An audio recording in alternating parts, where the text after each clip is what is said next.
Sinusundan mo ba talaga ako? Ikaw anong ginagawa mo rito? Nakikipagkita ka sa ibang lalaki habang tayo pa?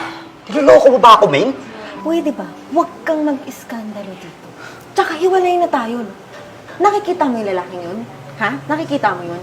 Siya ang gusto ko, hindi ikaw. Mahal, huwag ka naman ganun. Ano kung pagpalit? Paano hindi ka ipagpapalit? Nakikita mo ba yung sarili mo?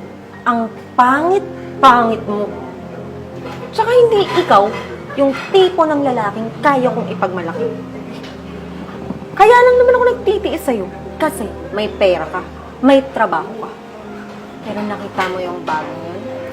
Knowing na gwapo na siya, mayaman na, may pera pa. Kaya siya ang pipiliin ko. Kaya tanggapin mo na yun.